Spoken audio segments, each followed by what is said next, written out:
அஸ்ஸலாமு அலைக்கும் வரஹ்மத்துல்லாஹி வபரகாத்துஹு. நான் இறுதியாக நேர்கோட்டு இயக்கத்தில் சில விஷயங்கள் அடிப்படையான சில கணிதங்கள் சம்பந்தமாக படிச்சிருந்தோம். இந்த பாடத்துல வரைசுவல் சம்பந்தமாக படிக்கப்படும். வரைசுவலை பொறுத்த மட்டும் மிக முக்கியமான ஒரு பகுதி கோடடிக்கிற வினாக்களாக இருக்கலாம், அதே போல் அமைப்பு கட்டுரை வினாக்கள், அதே போல் கட்டுரை வினாக்கள், இப்படியான பலவாறான வினாக்களிலேயும் பொதுவாக வரக்கூடிய ஒரு பகுதி தான் இந்த வரைப்பு. வரைப்புகளில் அடிப்படையிலிருந்து நாங்கள் என்ன செய்ய போகிறோம், விலகி கொள்ள போகிறோம். இந்த வகுப்பை பொறுத்த வரையில் எல்லாருக்கும் நம்ம அடிப்படையிலிருந்து படிக்கிறார்கள், அதே போல முதரம் படித்து இரண்டாவது தரம் படிக்கிறார்கள், விலங்கல்ல அப்படி என்று படிக்கிறார்கள், எல்லாருக்கும் பொருத்தமான ஒரு வகுப்பு தான் இந்த வரைசுவல் என்ற வகுப்பு. எனவே தெளிவாக பாருங்க, தெளிவாக விளங்கிக் கொள்ளும். சிம்பிளாக வரைசுவலை பற்றி விளங்கிக் கொள்ளலாம். வரைசுவலை பற்றி விளங்குறதுக்கு முதல்ல நாங்கள் சில சொற்பிரயோகங்களை இங்கே வழங்க வேண்டியது இருக்குது வரைசுவல்ல. வரைசுவலை பொறுத்த மட்டும் இல்லை, வரைசுல நாங்கள் ஃபர்ஸ்ட் பேச வேண்டிய ஒரு விஷயம் இருக்குது, அதுதான் படித்திறன். படித்திறன் அப்படிங்கிற ஒரு விஷயம். இந்த படித்திறன் என்றால் என்ன அப்படின்னு சொன்னா, படித்திறன்ங்கிறது உதாரணமாக நாங்க ஒரு விஷயத்தை செய்யற நேரம் அந்த விஷயத்தை எது செய்யறோம், அந்த விஷயத்துல இருந்து ஏதாவது விளைவு ஒரு அவுட்புட்டை எதிர்பார்க்கிறோம் இல்லையா? அத போல இந்த வரைவுகளை பொறுத்தவரையில அங்கு நாங்க எதிர்பார்க்கிற விளைவு படித்திருந்தால், ஒரு வரைவு எடுத்தால் அது எந்த வரைவாக இருக்கலாம், அந்த வரைவுல நாங்க எதிர்பார்க்கிறோம் அதனுடைய படித்திறன், அதாவது அதனுடைய வரைவினுடைய விளைவான படித்திறனை தான் நாங்க என்ன செய்யறோம், எதிர்பார்க்கிறோம்ங்கிற விஷயம் நாங்க முதலாவது என்ன செய்யணும், விளைவு சொல்லணும். பொதுவாக இந்த படித்திறனுக்கு நாங்க அப்ப படித்திறன் எப்படி காண்றது, ஒவ்வொரு வரைவிலையும் படித்திறன் என்ன விஷயத்த எங்களுக்கு உணர்த்துது, இதுகளை தான் நாங்க பார்க்க போறோம். முதலாவது படித்திறன் அப்படிங்கிறது சிம்பிளாக சொல்ல போனால், நாங்க படிச்சு இப்ப மெட்ஸ்ல கூட படிச்சு இருக்கிறது வாய்ப்பு இருக்குது. சிம்பிளான விஷயம், y அச்சு வித்தியாசத்தின்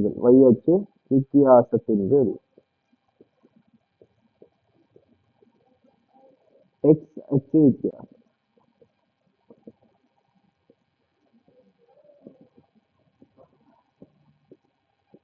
இதுதான் படித்திறன். பொதுவாக படித்திறன் என்றால் y அச்சு வித்தியாசத்திற்கு x அச்சு வித்தியாசம்.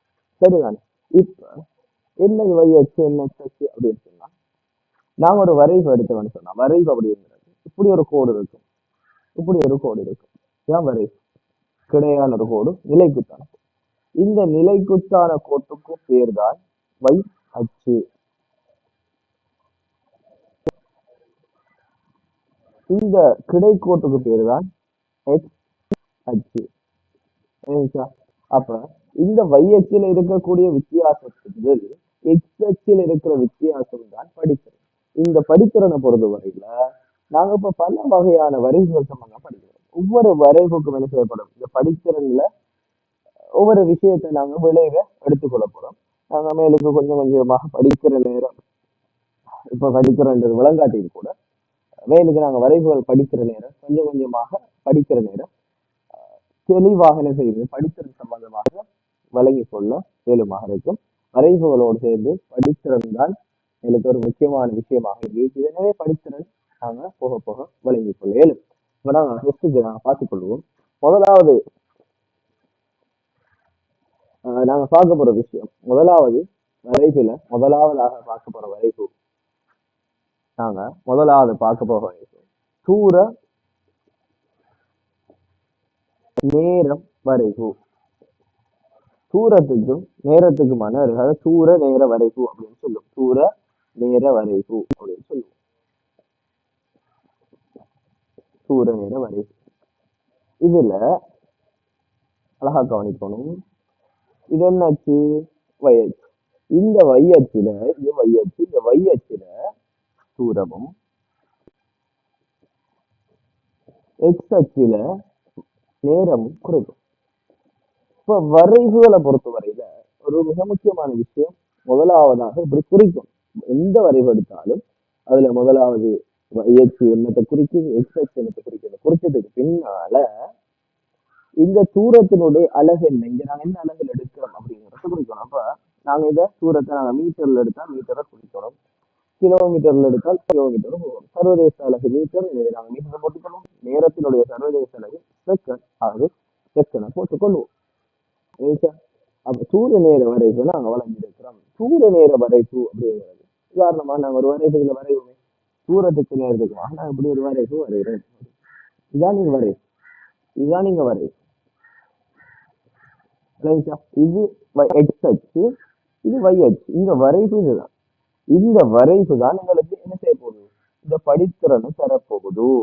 அப்ப இந்த படித்திறன் எப்படி வரப்போகுது கவனிங்க. இந்த Y அச்சுல படித்திறன், எதிர படித்திறன் தூர நேர வரைவின் படித்திறன், தூர நேர வரைவினுடைய படித்திறன் எப்படி வரப்போகுதோ Y அச்சு வித்தியாசத்திற்கு X அச்சு வித்தியாசம். Y அச்சு என்ன வித்தியாசம், நாங்க ரெண்டு புள்ளிகள் எடுப்போம், எனக்கு ஒரு புள்ளி எனக்கு ஒரு புள்ளி எடுத்தாலும் நாங்க கணியங்களை பார்த்தோம்னு சொன்னா இது ஒரு X அச்சில் இருக்கிறது தூரம் மீட்டர், X அச்சில் இருக்கிறது நேரம். கணியங்கள் நாங்க என்ன பெருமானங்கள் ஒண்ணு போட இல்லையே, கணியங்களை பார்த்தோம்னு சொன்னா செகண்ட். ஆகவே நீ தூரத்தின் கீழ் நேரம்ங்கிறது என்னது, தூரத்தின் கீழ் நேரம்ங்கிறது கதி, கதிக்கு சமன்பாடு வருகிறது. ஆகவே எங்கட படித்திறன் தூர நேர வரைவினுடைய படித்திறன் எங்களுக்கு எதை தருகிறது என்றால் ஸ்பீடை தருகிறது. கதி எங்களுக்கு தருகிறது வரைக்கு சொல்லணும். தூர நேர வரைவினுடைய படித்திறன் எங்களுக்கு தாரது கதியை தருகிறது. அப்படிங்கிற விஷயத்தை நாங்க என்ன செய்யணும், தெளிவாக விளங்கி கொள்ள வேணும் எங்களுக்கு. இதே போல ஒவ்வொரு வரைவும் அதனுடைய படித்திறன்கள்ல வித்தியாசமான கடியங்களை தரப்போகுது. எங்களுக்கு தூரத்துக்கு நேரத்துக்கும் நாங்க படித்திறன் கண்டிருக்கிறோம், கதியை தரது போல இரண்டாவதாக நாங்க பார்க்கிற வரைவை பார்த்துக்கொள்வோம். இரண்டாவதாக நாங்க பார்க்கிறோம். ஓகே, நாங்க இரண்டாவதாக பார்க்க போற வரைக்கும் இடப்பெயர்ச்சி நேர வரைப்பு. இந்த இடப்பெயர்ச்சி நேர வரைப்பை பொறுத்தவரை சிம்பிளான விஷயம். நாங்க அதை போலதான் ரெண்டு அச்சுக்களை குறிக்கொள்றோம். இது Y அச்சு, இது X அச்சு. Y அச்சுல இடப்பெயர்ச்சி, Y அச்சுல இடப்பெயர்ச்சி. இடப்பெயர்ச்சியினுடைய சர்வதேச அலகை போட்டுக்கொள்வோம் மீட்டர். அதே போல X அச்சுல நேரம் சர்வதேச அலகு செகண்ட். இதை ஒரு காலமும் நேரத்தை கொண்டு Y அச்சையும் இடப்பெயர்ச்சி கொண்டு X அச்சையும் போட இயலாது. அப்படி இல்லை, அதனுடைய சட்டத்திட்டம் இதுதான். Y அச்சுல தான் கணியங்கள் இடப்பெயர்ச்சியை குறிக்கணும், X அச்சுல தான் நேரத்தை குறிக்கணும். இப்படித்தான் குறிக்கணும். மாறி குறித்தல் பிள்ளை வழங்கி சொல்லணும்னா இந்த வரைவுல ஒரு நாங்க வரைவோம். இதுதான் எங்களுக்கு தெரியும், இதுதான் வரைவு பண்றது எனக்கு நல்லா தெரியும். இந்த வரைவுல படிக்கிறேன்னா கண்டுபாங்க. படிக்கிறத நாங்க இப்ப பெருமானங்களை வச்சு படிக்கிறோம் காணலையே, பெருமானங்களை வச்சு படிக்கிறோம் காணல. சும்மா வரைவுக்கு நாங்க கணியங்கள் ரீதியாக படித்திறன் எடுத்து பார்த்தோம் சொன்னால், கணியங்கள் ரீதியாக படித்திறன் எடுத்தால் படித்திறன் எதிர படித்திறன் இடப்பெயர்ச்சி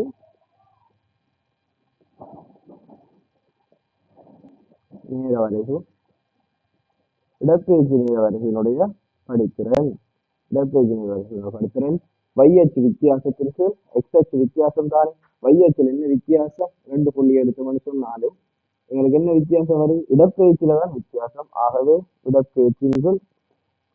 இடப்பெயர்ச்சி அழகா போட்டுக்கொள்றோம் மீட்டர். X அச்சுல வித்தியாசம் என்ன, நேரம் தானே வித்தியாசப்படுது, நேரம். ஆகவே செகண்ட். எங்களுக்கு இடப்பெயர்ச்சி என்கிற நேரம் என்ன முந்தைய நாங்கள் படிச்சதுல இடப்பெயர்ச்சி நேரம் என்றால் ஓரளவு நேரத்தில் அடைந்த இடப்பெயர்ச்சியை நாங்கள் என்ன சொல்றோம், வேகம். ஆகவே வேகம் இடப்பெயர்ச்சி நேரம் எங்களை சார்றது வேகம், வெலாசிட்டி சொல்லுவோம் இல்லையா, நாங்க ஆங்கிலத்துல வெலாசிட்டி சொல்லக்கூடிய வேகத்தை எங்களுக்கு தருகுது. ஆகவே இடப்பெயர்ச்சி நேர வரைவு எங்களுக்கு வேகத்தை தருகுது அப்படின்றத நாங்க என்ன செய்யணும், விலகி சொல்லணும். அப்ப ரெண்டு வரைவுகள் சம்பந்தமா படிச்சிருக்கிறோம். முதலாவது சூரிய நேர வரைவு சம்பந்தமாக, இரண்டாவது இடப்பெயர்ச்சி நேர வரைவுகள் சம்பந்தமாக படிச்சிருக்கிறோம். இதுல பயிற்சி எல்லாம் விஷயம் நாங்க பின்னால பேப்பர் செய்யற நேரம் செய்வோம் தொடர்ச்சியாக, பிரச்சனை இல்லை. இதுல முக்கியமான ஒரு பாயிண்ட் இருக்கு, என்னன்னு சொன்னா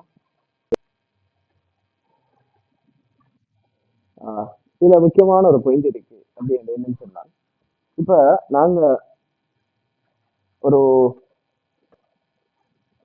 இது 2 புள்ளிகள் என்று எடுத்துக்கொள்வோம். இது ஏ புள்ளி, இது பி புள்ளி. இப்படியான ஒரு பாதை என்று வச்சுக்கொள்வோம். இப்படியான பாதையில தான் நாங்க இந்த பாதைக்கு தூர நேர வரைக்கும் இடப்பெயர்ச்சி நேர வரைக்கும் கூறினால் எப்படி வரும்? இங்க இருந்து ஒருவர் ஏல இருந்து ஒருவர் பிக்கு போறாருன்னு வச்சுக்கொள்வோம். ஏல இருந்து ஒருவர் பியை நோக்கி போறாரு அப்படின்னு சொன்னா அதுக்கான தூர நேர வரைக்கும் இடப்பெயர்ச்சி நேர வரைக்கும் கூறினால் ரெண்டும் சமனாகத்தான் இருக்கும். அதனுடைய படித்திறனை நாங்க பார்த்தோம்னு சொன்னால் இந்த தூர நேர வரைகள் கதி எடுத்தோம் என்றால் ஒரு குறிப்பிட்ட பெருமானம் வரப்போகுது. இங்க படித்திறன் எடுத்தோம் என்றால் இடப்பெயர்ச்சி நேர வரைகளுடைய படித்திறன் குறிப்பிட்ட வேகம் வரப்போகுது. ஆனா நாங்க என்ன பார்த்தோம்னு சொன்னால் இங்க வர கதியும் வேகமும் சமனாக இருக்கும். இங்க வர கதியும் வேகமும் சமனாக இருக்கும். ஆனா நாங்க ஏற்கனவே படிச்சிருக்கும் கடியங்கள் சம்பந்தமாக எண்ணிக்கடியும் காவிக்கடியும் சம்பந்தமாக இங்க வர கதிக்கு வேகம், இந்த கதிக்கு பருமன் மட்டுமே இந்த குறிப்பிட்ட ஒரு MS-1 ஒரு 10 15 MS-1 வருது. ஆனால் வேகத்தை பொறுத்த வரையில அப்படி இல்லை, பருமனம் வருகிறது. ஒரு 10 15 MS-1 குறிப்பிட்ட திசை ஏலிருந்து பி என்கிற திசையும் வருகிறது. இது மேஜரான டிஃபரன்ஸ். அழகாக தெளிவாக விளங்கி கொள்ள வேணும். சரிதானே? நாங்க இப்ப அடுத்த வரைக்கும் செய்வோம், போய்கொள்வோம். அடுத்ததாக நாங்க பார்க்க போறது எப்படின்னு சொன்னா இந்த இடப்பெயர்ச்சி நேரம் வரை பார்த்தோம். இடப்பெயர்ச்சி நேரம் வரை போகும். அடுத்த வரை பார்க்கலாம். அதுக்கு சின்ன ஒரு எக்ஸாம்பிள் வர டிப் ஒண்ணு மாதிரி என்னன்னு சொன்னா என்னென்ன இடப்பெயர்ச்சி நேரம் வரைக்கும் இப்படி எல்லாம் வரலாம் அப்படின்னு சொல்லி பார்த்துக்கொள்ளும். இந்த நிறைய பேருக்கு என்னடா நம்ம நேர்கோட்டம் தானே கீழ் காட்டுறோம், இதுல என்ன விஷயம் திருப்பி வேற வேற வரைவுகள் குறிக்காட்டு படுறலையே அப்படின்ற மாதிரி அது நிறைய வரைவுகள் இருக்குது. அதுகளை என்னென்னு பார்த்துக்கொள்ளும். சரிதானே? இப்ப இடப்பெயர்ச்சி நேரம் வர்றதை பொறுத்த வரையில இப்படி ஒரு வரைவு வரலாம். இடப்பெயர்ச்சி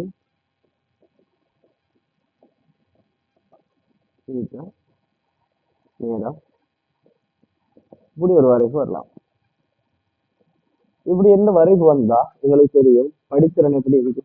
படித்திறன் இந்த வரைவுல படித்திறன் எப்படி இருக்கு சிம்பிளாக சொல்லலாம். படித்திறன் வையச்சு வித்தியாசம் என்ன?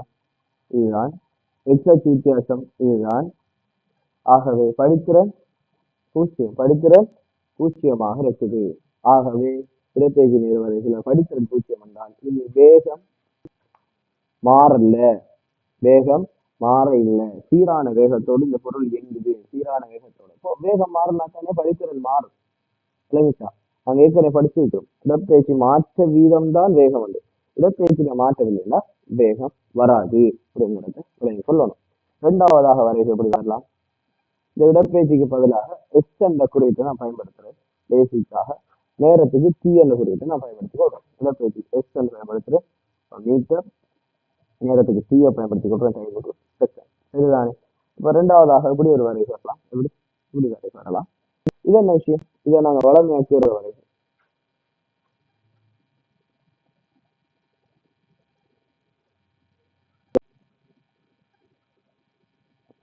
சரி. இந்த இந்த இந்த இந்த இந்த வரைவுல எப்படின்னு சொன்னா இந்த நேரம் தனிக்குது. படித்திறன் மாற இல்லை, படித்திறன் மாறலாத்தானே படித்திறன் பூஜ்ஜியம். படித்திறன் பூஜ்ஜியம் என்ன? வேகம், வேகம் பூஜ்ஜியம். இது பொருள் என்ன செய்யுது? ஓய்வில் இருக்குது அப்படின்னு அர்த்தம். ஓய்வுல இருக்குது அர்த்தம். இதுல படித்திறன் என்ன செய்யுது?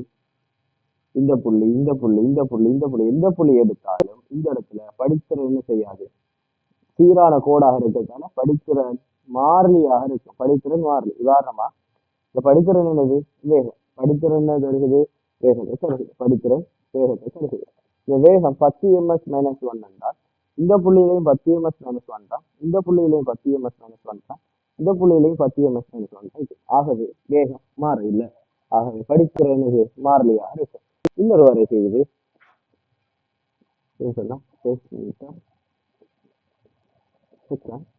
இதுல எப்படியாக இருக்கும்னு சொன்னா இப்படியாக இருக்கும். இப்படி வளைஞ்சு கொண்டு போகும். என்ன செய்யுதுன்னு சொன்னா படித்திறன் அதிகரிச்சு கொண்டு போகுது. தெரிஞ்சிச்சு கொள்ளும். அவ்வளவுதான். படித்திறன் போக போக என்ன செய்யுது? அதிகரிச்சு கொண்டு போகுது அப்படின்னு. ஆகவே வேகமும் என்ன செய்யும்? படித்திறன் அதிகரித்தால் வேகமும் கூடிக்கொண்டு போகுது. வேகமும் கூடிக்கொண்டு போகுது. இன்னொரு வரை செய்யுது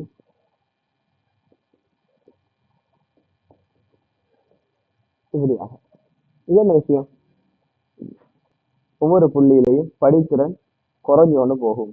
படித்திறன் ஒவ்வொரு புள்ளியிலையும் குறைஞ்சு கொண்டு போகும். ஆகவே வேகமும் என்ன செய்யுது, ஒவ்வொரு புள்ளியிலையும் குறைஞ்சு கொண்டு போகுது என்று அர்த்தம். சரிதானே?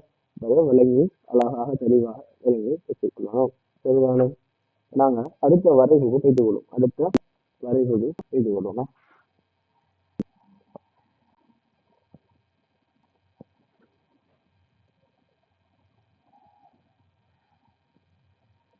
பார்த்து எழுதுகிற மக்கள் வந்து ஸ்டாப் பண்ணி வச்சுட்டு எழுதுங்க.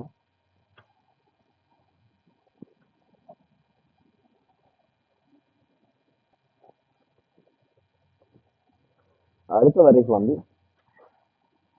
சதி நேர வரைவு சிம்பிள். அதே மாதிரி தான் சதி எக்ஸில் வருகிறது. சதிக்கு என்ன அளவு? ms-1 நேரம் எக்ஸில் வரப்போகுது.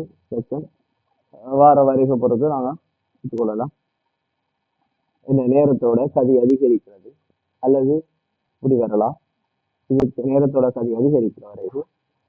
அதே போல சதி ms-1 நேரம் செகண்ட் கதி நேரத்தோட குறையுது அப்படிங்கிற வரைக்கும் வரலாம். இது சதி என்ன செய்யுது? நேரத்தோட அதிகரிக்கிறது. இது கதி நேரத்தோட குறையுது. இது என்ன, இதுலயே படித்திறன் சம்பந்தமாக படிக்கல அப்படின்னு சொன்னா, இப்ப நாங்க கதிய இதுல படித்திறன் எடுத்து பார்ப்போமா? படித்திறன் எடுத்து சொன்னா, இதுல படித்திறன் எடுத்து பார்த்தோம்னு சொன்னா, படித்திறன் இதை எடுத்து பார்த்தோம்னு சொன்னா, கதி எக்ஸஸ் வித்தியாசம் கதிதானே, வைஎச் வித்தியாசம் கதி, எக்ஸஸ் வித்தியாசம் நேரம். கதிய நேரத்தால பிரித்து ஏதாவது கணியங்கள் நாங்க படிச்சுக்கிறோமா? கதிய நேரத்தால பிரித்து ஏதாவது கணியங்கள் படிச்சுக்கிறோமா? அப்படி ஒரு கணியம் படிக்கல.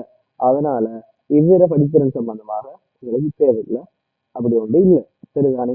இப்ப நாங்க அடுத்த வரைய போவோம். இதுல தெரிஞ்சு கொள்ள வேண்டிய விஷயம் வந்து கதி நேரத்தோட அதிகரிக்குது, கதி நேரத்தோட குறைகிறது. இந்த ரெண்டு வரைக்கும் தெரிஞ்சிருந்தால் போதுமானதாக இருக்குது. சரிதானே?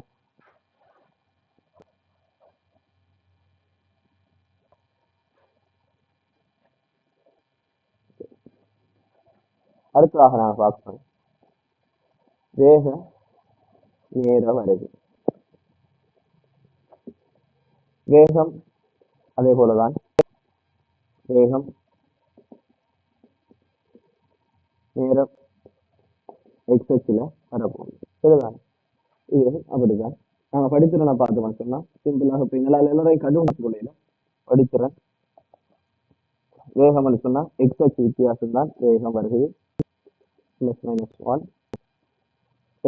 வைஎச் வித்தியாசம் வேகம் வருது, எக்ஸ் வித்தியாசம் நேரம் வருகிறது. ஆகவே எங்களுக்கு வேகத்தின் நேரம் 6 முடுகள் என்று தெரியும். நாங்கள் முந்தி 6 முடுகளுக்கு சமன்பாடு படிக்கிற நேரம் படிச்சிருக்கிறோம். வேகமாற்ற வீதம். வேகமாற்ற வீதம் என்ன? வேக மாற்றம். இந்த வேகத்தில் ஏற்படுற இந்த ரெண்டு புள்ளிகளுக்கு இடையிலான இந்த மாற்றம் தான் வேக மாற்றம். இந்த ரெண்டு புள்ளிகளுக்கு இடையிலான இணைக்கொரு வேகம், இந்த வேகத்தில் ஏற்படுற மாற்றத்தை நேரத்தால் பிரித்தால் 6 முடுகள் தான் வேகமாற்ற வீதம். நாங்கள் நேரத்தோட படிச்சிருக்கிறோம். அதை பார்த்தார்கள் பார்த்துட்டு வந்தா இன்னும் கிளியராக இருக்கும். ஆக விளங்குதா? அப்ப படிக்கிறங்கிறது வேகத்தின் நேரம் எங்களுக்கு வருகிறது படிக்கிறேன். ஆகவே எங்களுக்கு வேக நேர வரைவினுடைய படித்திறனாக 6 முடுகள் எங்களுக்கு கிடைக்குது அப்படிங்கிறத ஞாபகம் வச்சுக் கொள்ளணும். இந்த வேக நேர வரைவுகள் எப்படி எல்லாம் எங்களுக்கு வரலாம் வேண்டாம். வேக நேர வரை இது ஒரு டைப், இதுல இது ஒன்று, இது இல்லையா, இது ஒரு வகையானது. இதுல எனக்கு படித்திறன் மாற இல்லை, படித்திறன் மாறாது, படித்திறன் மாறாத ஒரு வரைவு. அந்த வரைவை பொறுத்தவரையில படித்திறன் மாறாத வரைவு. இது என்னது? படித்திறன் வேகம் போக போக அதிகரித்து கொண்டு போகுது, ஆனா படித்திறன் மாறாது.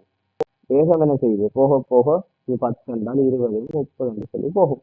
ஆனா என்ன செய்யாது? படித்திறன் மாறிலியாக இருக்கும். படித்திறன் மாறிலியான ஒரு வரைவு. படித்திறன் மாறாது. உதாரணமாக படித்திறனான 6 முடுகளில் 10 ms-2 என்றால் அது மாறாமல் இருக்கும். இதெல்லாம் நாங்கள் பேப்பர் செய்யற நேரம் அல்லது கேள்விகள் அணுகிற நேரம் மிக தெளிவாக எங்களுக்கு விளங்குற விஷயம். சரிதான்? ரெண்டாவதாக எப்படி ஒரு வரைவு வரலாம்? வேகத்துக்கு நான் v என்று சொல்லுவோம். v என்று போட்டுக்கொண்டு ms-1 வேகம் குறையக்கூடிய வரைக்கும் நேரத்தோட என்ன செய்யுது? நேரத்தோட வேகம் குறைஞ்சு கொண்டு வருகிறது. ஆனா இதுல என்ன செய்யல? படித்திறன் மாறாது, படித்திறன் மாறலி. எம்ன்றது படித்திறனுக்கு பதிலாக நான் போட்டிக்கிறேன். சரியா? படித்திறன் மாறிலி பெருமானமாக இருக்க போகுது. சரிதானே? 10 மற்றும் மாறாம இருக்கு. சரிதானே? இப்படி ஒரு வரைக்கு வரலாம்.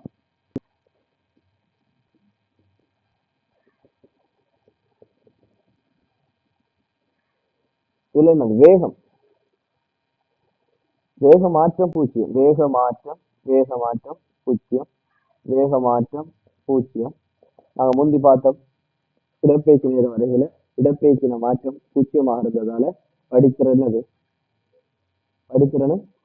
பூஜ்ஜியமாக இருந்துச்சு. அதே போலதான் வேகமாற்றம் பூஜ்ஜியம் வந்ததால இங்கேயும் படித்திறன் பூஜ்ஜியம், வேகமாற்றம் பூஜ்ஜியம் வந்தால் படித்திறன் பூஜ்ஜியம்.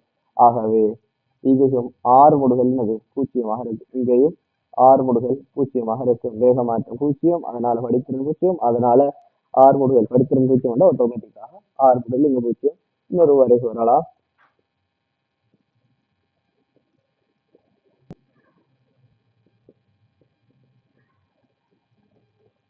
இப்படி இந்த கோட்டில் எக்ஸச்சிலே வரலாம். இங்க என்னென்றால் வாகனம் ஓய்வில் இருக்குதுன்னு அர்த்தம். ஓய்வு அர்த்தம். ஓய்வுன்னு சொன்னா வாகனம் இயங்கவே இல்லை, இது சீரான வேகத்தோட இயங்கிக்குது. அதனால வேகம் மாற்றம் என்ன தெரியும்? இறுதி வேகத்திலே ஆரம்ப வேகம் கழிக்கணும், அதை நேரம் அது இறுதி வேகத்திலே ஆரம்ப வேகம் கழிச்சால் வேக மாற்றம். அதுதான் நாங்க பூஜ்ஜியம். ஆனா இங்க வாகனம் இயங்கவே இல்லை, ஓய்வில் இருக்குது. ஓய்வில் இருந்தால் வேகமே பூஜ்ஜியம், வேகம் பூஜ்ஜியமாக இருந்தால் படித்திறன் சுவராக பூஜ்ஜியம் தான். இங்க வேகம் பூஜ்ஜியமாக இருந்தால் ரெண்டு வேகம் பூஜ்ஜியம் குறிப்பிட்ட நேரத்தில். ஆகவே மாற்றமும் பூஜ்ஜியம், ஆகவே படித்திறன் பூஜ்ஜியமாக இருக்க போகுது. அப்ப இதையும் என்ன செய்யலாம் நாங்க விலகி சொல்ல வேணுமாக இது. இங்க இன்னொரு முக்கியமான விஷயத்த சொல்லணும். வேகமாற்ற இந்த வேக நேர வரைக்கும் படிச்சிருக்கோம். இந்த வேக நேர வரைகள் ஒரு படித்திறன் சம்பந்தம் படித்தோம். வேக நேர வரைகளுடைய படித்திறன் என்றது எங்களுக்கு எதை தருகிறது? ஆரம்பம்.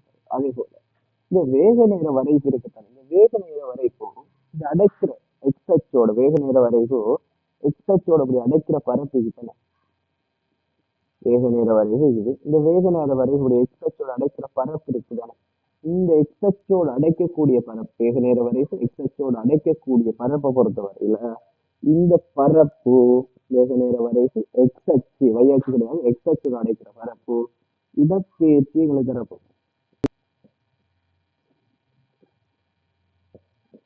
இடப்பெயர்ச்சி ஞாபகம் சரிதானே? ஒரு வேக நேர வரைவு எக்ஸோட அடைக்கிற பரப்பு, அடைக்கிற இந்த பரப்பு வேகத்தை இடப்பெயர்ச்சியை தரப்போகுது. எக்ஸோட வேக நேர வரைவு இந்த எக்ஸோட அடைக்கக்கூடிய இந்த பரப்பு என்னது எங்களுக்கு இடப்பெயர்ச்சியை தரப்போகுது.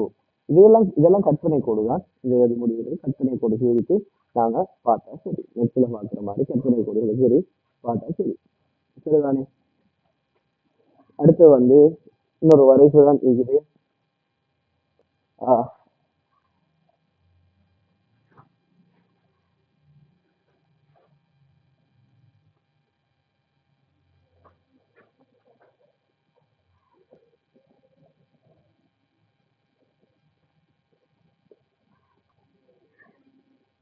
ஆறுமுடுகள் நேர வரைவு, ஆறுமுடுகள் நேரம், ஆறுமுடுகள் நேரத்தோட என்ன நடக்குது அப்படின்றது இப்படி ஒரு வரை வரையலாம். ஆறுமுடுகள் நேரத்தோட என்ன செய்யுது? அதிகரிக்குது. ஏ என்று போடுவோம், எக்ஸலரேஷன் தானே, அதனால ஆறுமுடுகள் நேரத்தோட குறையுது. இப்படி வரைவுகளை என்ன செய்யலாம்? சிம்பிள் வரைஞ்சு சொல்லக்கூடியதாக இருக்க போகுது. அடுத்ததான வரைவு மிக முக்கியமான ஒரு சப்ஜெக்டா அடுத்ததாக நாங்கள் வழங்குவோம்.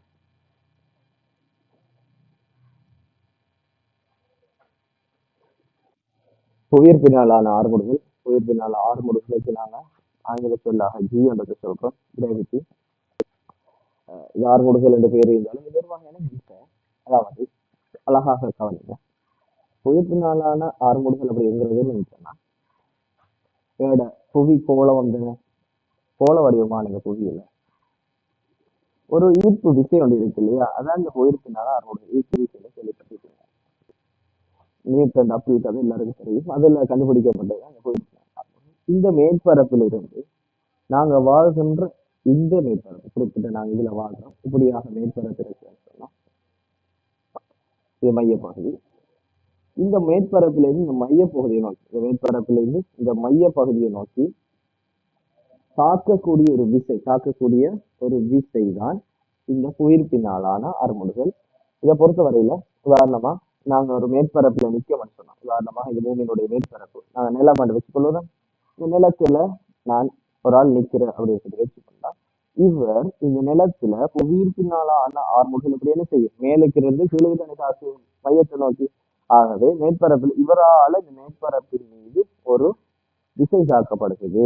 அதுக்குத்தான் நாங்க பேர் சொல்றோம் புவியீர்ப்பினாலான ஆர்முடுகல். அதனாலதான் என்ன செய்யுது, கீழே நிக்கிறோம். இல்லைன்னு சொன்னா நாங்க என்ன செய்யலாம், வானத்துல பறந்துட்டு கீழே நிக்கிறதுக்கு காரணம் என்ன, இந்த விசையினாலதான் கீழே நிக்கிறோம்.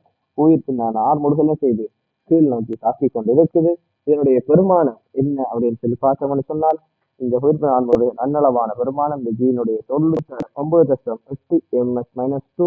பட் இது எங்களுக்கு கணித்தல்கள்ல கஷ்டமாக இருக்கும் என்றதால அன்னளவாக 10 ms-2 வந்து எடுக்கிறோம். இது எந்த இடத்துக்கும் புவியில மாறாது, வேறு கோள்களுக்கு போனால் மாறும். சரிதானே, இவளையும் சொல்லணும். மேற்பரப்பிலிருந்து மையத்தை நோக்கி தாக்கக்கூடிய ஒரு விசை என்று சொல்லி, இந்த விசையை நாங்க எப்படி பார்க்கிறோம்னு சொன்னா,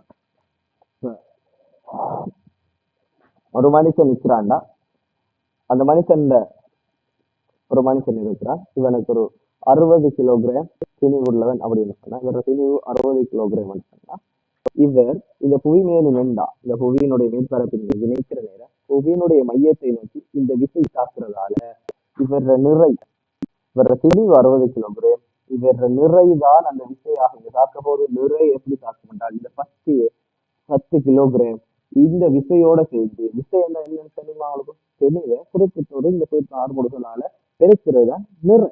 இந்த நிறை தான் இங்க விசையாக தொழிற்படுது கீழ் நோக்கி. ஆகவே 60 10ஆல பெருக்கணும். 9 10ஆலதான் மேல் பெருக்கணும். ஆனால் நாங்க 10ஆக எடுக்கிறதால 10ஆல பெருக்கிற நேரம் 600 நியூட்டனாக இருக்கும். 600 நியூட்டனாக இருக்கும். ஆகவே இந்த மனுஷன் நிறை அளவு 600 நியூட்டன் கீழ் நோக்கி தாக்குறாரு. அதே போல ஒரு கல் இருக்கு ஒரு மேற்பரப்புல இப்படி கல் ஒன்றிட்டு வந்து இது 1 கிலோகிராம் என்று வைத்தால் இது மேற்பரப்பில் தாக்குற நிறை அளவு 10 நியூட்டன் அப்படின்றத எடுக்கிறோம். விலங்குதான் புவியீர்ப்பினாலான ஆர்முடுகல். புவியீர்ப்பினாலான ஆர்முடுகலை பொறுத்தவரையில என்ன செய்யாதுன்னு சொன்னா,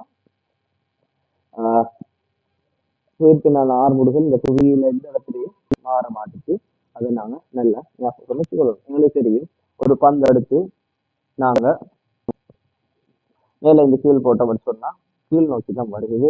மேல எறிஞ்சு வந்தாலும் அதே போல மேல எறிஞ்சு இப்படி ஒரு இடத்துல என்ன செய்யுது, ஓய்வடைஞ்சு மீண்டும் கீழ் நோக்கித்தான் அந்த பந்து இயங்குது. காரணம் புவியீர்ப்பினாலான ஆர்முடுகல் பூமியினுடைய மேற்பரப்பிலிருந்து மையத்தை நோக்கித்தான் தாக்குது என்றதால கீழ் நோக்கி தாக்குது. விளங்கிச்சா? இந்த விஷயங்களை தெளிவாக விளங்கி கொள்ளணும். சரிதானே?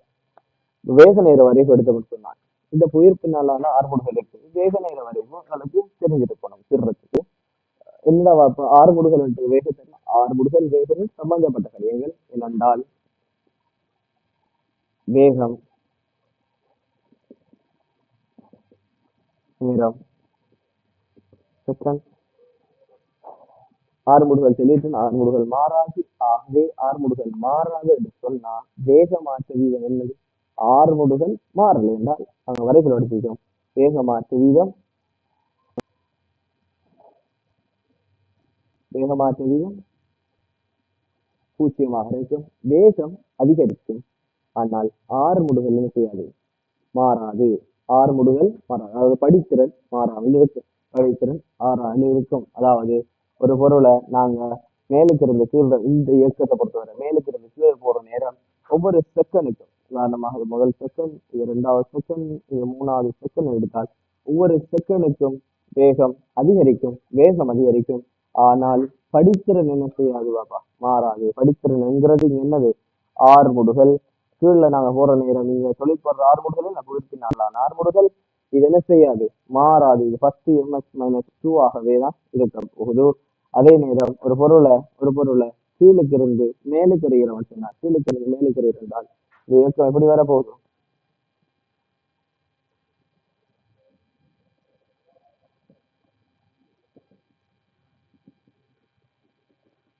வேகம் எப்படி வர போகுது, ஒவ்வொரு செகண்டுக்கும் வேகம் என்ன செய்யாது, 1 செகண்ட், 2 செகண்ட், 3 செகண்ட். ஒரு செகண்டுக்கும் வேகம் என்ன செய்யுது? குறைஞ்சு கொண்டு போகும். ஒரு செகண்டுக்கும் வேகம் குறைஞ்சு கொண்டு போய்த்தால் ஓய்வடைய போகுது. ஆகவே வரைவுல வேகத்துல அளவு குறையுது, ஆனால் படித்திறன் என்ன செய்யாது? படித்திறன் படித்திறன் மாறாது. படித்திறன் மாறாது. 10 ms - 2 இருக்கும். நான் 6 முறைகள் தெளிவாக விளங்கியிருக்கும் என்று நினைக்கிறேன். ஏதாவது டவுட் இருந்தால் கமெண்ட்ஸ்ல போடுங்க, இன்ஷா அல்லாஹ் கிளியர் பண்ணுவோம். இதை இன்னும் தெளிவாக விளங்குறதுக்கு நாம கேள்விகள்